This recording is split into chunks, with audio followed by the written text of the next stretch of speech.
Assalamualaikum warahmatullahi wabarakatuh. Saudara sebangsa setanah air, salam sejahtera buat kita semua.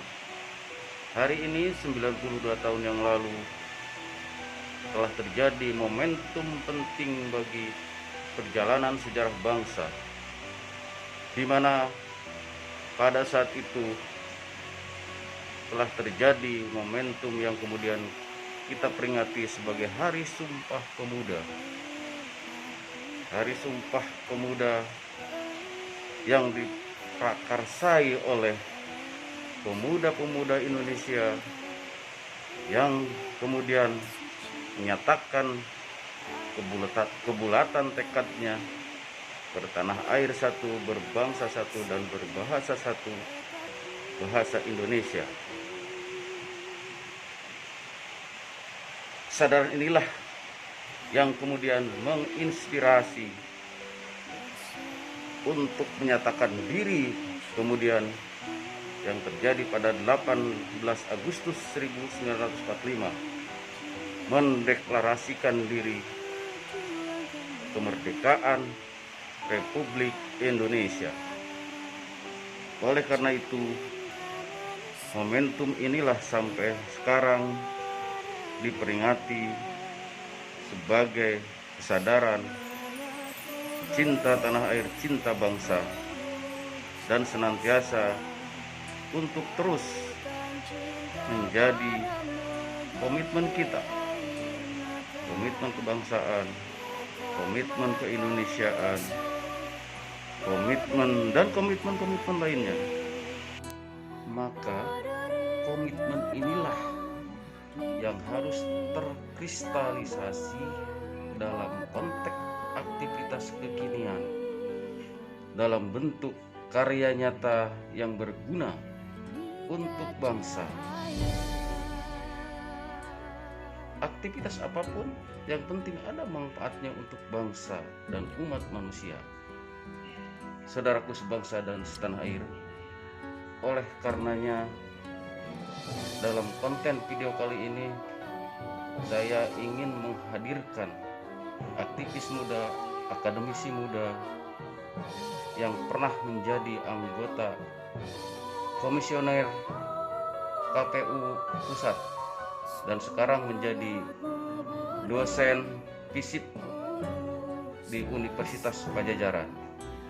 Mari kita lihat, inilah Dr. Ferry Kurnia Rizkiansah. Orangnya ganteng, masih muda.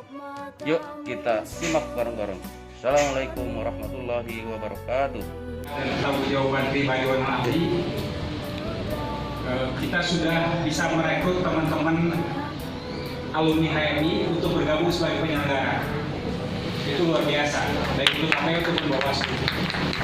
Hebat Jadi ini bukan soal tenaga kerja, bukan, tapi soal menjadikan satu lembaga demokrasi ini memang betul-betul bermakna, betul-betul bisa bertaji. Nah, salah satu yang memang sangat penting itu ya dari aktivis, ya dari kami, ya dari HMI, kan seperti itu. Nah, ke depan saya pikir ini harus tetap dikuatkan. Makanya kenapa misalnya tadi Kang Her menyinggung saya tidak terpilih ya tadi soal komunikasi politik. Komunikasi politik saya terbatas. Acara sore Karena nggak mungkin di Kota Tasik masih sedang perlu kantor hadir gitu kan, ada ganggu. Nanti akan ketahuan integritas, independensi dan lain sebagainya. Tapi kalau misalnya yang lain, saya pikir ini menjadi poin penting untuk dikuatkan, termasuk di Tasik, di mana-mana lah. Jadi abdi nitip itu pertama. Jadi bagaimana ini menjadi poin yang sangat penting untuk kita coba kuatkan ke depannya. Kedua, saya juga ingin mencoba menegaskan soal kepartean, punten Kang. Akang-akang yang di partai nih Kang, dan karena KPK mensinyalir inilah memang akar masalahnya. Jadi kalau saya melihat ada 4 faktor yang harus menjadi perhatian partai. Pertama adalah soal platform dan ideologi partai, ini kamanakeun partai. Itu menjadi poin yang sangat penting. Sehingga ini harus tegas. Sehingga tadi tidak digiring-giring dan lain sebagainya. Yang kedua adalah soal rekrutmen kader. Ini kan persoalan juga. Partai ini mau jadi partai massa atau partai kader? Bagaimana mekanisme rekrutmennya? Ini juga menjadi poin yang dan catatan juga bagi kita. Yang ketiga adalah soal rekrutmen calon anggota legislatif, rekrutmen calon-calon kepala daerah, rekrutmen calon-calon pimpinan bangsa. Karena rekrutmen politiknya semua jadi dari partai. Nah, bagaimana partai melakukan upaya-upaya manuver-manuver seperti itu? Jangan sampai punten, waktu abdi di Jabar, pami abdi ngada bawa buku, itu bisa mungkin 1 buku atau 2 buku. Jadi banyak dari masyarakat lapor ke abdi. Pak Ferry, cenah punten itulah dipilih cenah. Partai itu caleg itu, kenapa? Karena dia mohon maaf suka melakukan KDRT gitu, suka melakukan judi, pokoknya naon lah integritasnya. Dan tidak ada urusan KPU jeung soal integritas, itu kan di partai sebenarnya kan kayak gitu. Nah sekarang pertanyaannya adalah bagaimana mekanisme partai untuk merekrut calegnya? Apakah tadi soal uang dan lain sebagainya dan banyak faktor itu menjadi poin penting. Dan yang keempat adalah bagaimana partai mengelola keuangan partainya. Jadi 4 hal itu yang memang menjadi semacam upaya supaya juga kenapa harus partai? Ya karena partai yang nanti akan mereproduksi para pemimpin bangsa. Itu loh. Kita suka tidak suka orang yang mau jadi pemimpin bangsa harus melalui partai. Nah maka dari sana yang saya ingin mencoba ini yang harus dikuatkan, yang harus coba direvitalisasi, dioptimalisasi lagi supaya partai itu betul-betul berdaya, supaya partai-partai itu bisa merekrut kader, merekrut calegnya, merekrut pemimpin bangsanya memang lebih lagi luar biasa lah, lebih berdaya seperti itu. Itu menjadi poin penting. Jadi itu catatan saya yang kedua. Catatan saya yang ketiga adalah soal sikap permisif kita, masyarakat lah ya. Memang problem, 2 hal yang harus kita benahi. Pertama regulasinya, yang kedua soal orientasi masyarakatnya. Kalau regulasinya, saya sih berharap untuk urusan pemilu jangan banyak pidananya. Sudah saja administratif. Misalnya gini, kedapatan calon anggota legislatif, kemarin calon kepala daerah itu tidak, misalnya tadi yang soal TSM segala macam kayak gitulah, itu kedapatan dengan salah satu alat bukti saja itu melakukan money politik, maka tidak perlu ada unsur pidananya, karena pidana urusan polisi gitu kan. Yang harus dilakukan oleh Bawaslu, KPU, coret, diskualifikasi. Itu punya efek jera yang luar biasa kalau terkait dengan soal seperti itu. Administratif saja yang harus dikuatkan di situ. Kalau tidak menyerahkan dana kampanye, maka didiskualifikasi. Kalau melakukan money politik, maka didiskualifikasi. Kalau tidak misalnya mencantumkan kuota 30% perempuan dan lain sebagainya, maka itu akan ada sanksi administrasi. Jadi penguatan sanksi administrasi ini menjadi hal yang sangat penting yang harus dilakukan. Itu dalam konteks regulasi. Dalam konteks tataran orientasi di masyarakat, saya ingin menegaskan bahwa sedang berlangsung diskusi di antara ya harus penguatannya ya harus kita coba lakukan sedetail mungkin dan mendasar. Jadi tadi bagaimana semuanya kita bersinergi untuk melakukan upaya-upaya supaya masyarakat tidak terjangkiti hal yang lebih bersifat materialistis. Itu yang kita coba inginkan. Jadi ulah sampai misalnya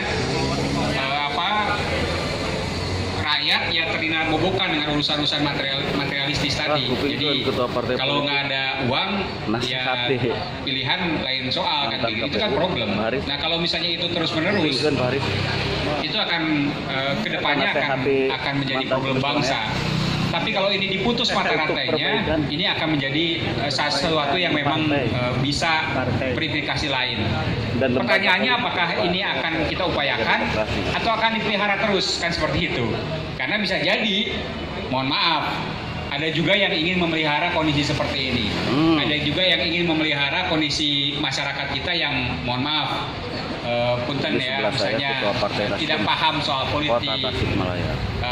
tidak mengerti Sebelahnya dan lain lagi, sebagainya, sehingga itu Dirjen tidak bukan dengan Jainuddin, usaha-usaha yang bersifat material. Ketua Nah, ini yang P3 saya pikir Kota kedepannya perlu Tasikmalaya. menjadi Calon catatan dan kuat perhatian kita, pemimpin kota ke depan yang sepertinya. ada. Dua Dan orang.